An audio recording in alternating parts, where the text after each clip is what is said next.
have been freezing my eggs, and I've done 3 rounds of this. Actually, when we were filming the first week of the show, every morning before we would do the show, I had to go to a doctor's appointment, and then I had my egg retrieval that first week. So it was a lot going on in that week. But the reason that we wanted to talk about this is because now that I'm kind of like a little more into it, I do feel like I'm ready to share it. And there were a lot of reasons I wasn't ready to share it. But the more that I've talked to friends about this, so many women are dealing with this. And I have learned so much in this process, so many things that I wish I had known when I was a few years younger, or maybe even 10 years ago. I'm 37 now. So we wanted to talk about this because, I think we have a lot of women in the audience, and whether you are a woman who's thinking about egg freezing, who's done it and has had an experience and wants to relate, or I'm thinking a lot about moms with daughters and what their future of fertility and getting pregnant, or just having that insurance policy of egg freezing looks like. This is a space that is newer than I thought it was. It only became available to women for non-medical reasons about 12 years ago. Yeah, I was shocked to find that out. Yeah, and it's so common now, but also so confusing. And obviously, you learn sex ed in school, but you're not learning anything about this. So we will be bringing my own fertility doctor on, Dr. Natalie Crawford. She's based here in Austin. She's incredible. She's been on the very famous Andrew Huberman podcast to talk about this. She has a following on Instagram. She has a great YouTube channel, and she's going to break down for us my questions about egg freezing, talk about all that. But first, let's talk about you and I. Yeah, and we'll dive into fertility as well eventually with her, because there are so many friends of ours, people we know who have had such a difficult time, and more I'm seeing this on social media, such a difficult time getting pregnant. It has changed. And is it the environment? Is it our age of we're getting pregnant? So there's a lot of questions, and we're going to get you some answers about that. But I think people probably have some questions about what we just talked about. Well, everyone's first reaction, and this is part of why it was hard for me, why I kept it a secret for so long, is everyone's first reaction when you say you're freezing your eggs. I won't say everyone. A lot of people's first reaction is, that's so exciting. Oh my God, you guys are trying.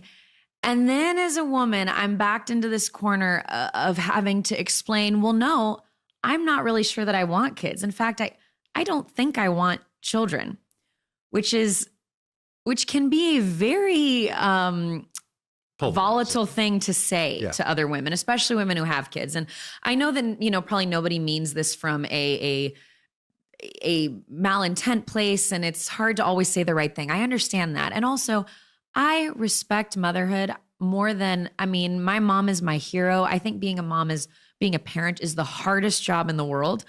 For me, a lot of this goes back to losing my dad, which it's the 15-year anniversary this year. And if you've been through grief, it's so weird how quickly, sometimes those emotions are always at the surface. But when my dad died, my family was shattered. And I really had to help my mom with honestly kind of raising my siblings a lot. My brother was only 14. So I sort of became her other voice in a lot of things. And that is a great honor of my life. And sometimes I wish I'd done better with it.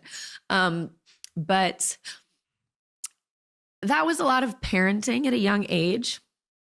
And I really sort of view my siblings a little bit differently, to be honest. Like you sometimes are, we're really close. We talk all the time, but we didn't have a normal upbringing. And now I have Josh and Taylor from You in my life.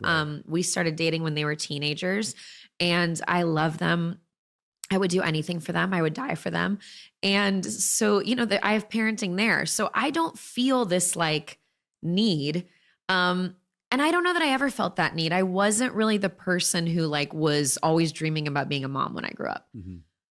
But now, I'm 37, and people start to say, well, it's now or never. And it gets really scary because that biological clock is ticking. Yeah. So I came to you and said, what do you remember me saying? But no, when you broach the subject, and I do want to discuss this a little bit, not that it's ever about the man or me, but people have wondered how I felt about this. Yes. And The first question is, oh, you guys are trying. And then when I say we're not, the second question is, oh, so how did Kris react? Right. And I guess I didn't see any negative to it at all. I was only supportive. I feel like I totally get where you were coming from. I understand. And again, maybe it was just the communication between the two of us, and we communicate very well. And I think that's very important if you are taking this step.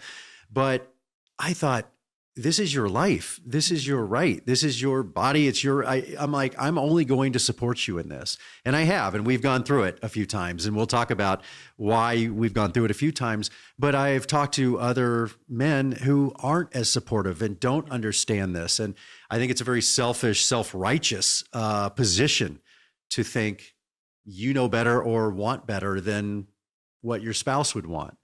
And I want to say thank you, because you really have been totally by my side through this, doing the shots with me, fully embraced and supported me in doing it. And we do know other couples where that's not the case.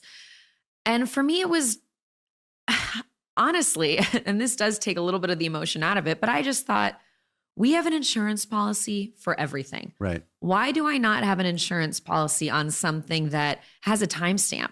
I only have so many years to say, wait, do I want to fully close the door on this? And it does go back a little bit to the grief thing of, I have been through an experience that completely changed my life and my perspective forever. And I didn't want to say, no, I know exactly how I might feel in 10 years. This is really a deep part of it, but we talked about, God forbid, but we planned for death. What if something happened to you? What if I was alone, or what if I met someone else and that person wanted to have children and I changed my mind? Which is all I would want. If I'm gone, I just want you to be happy. Thank you.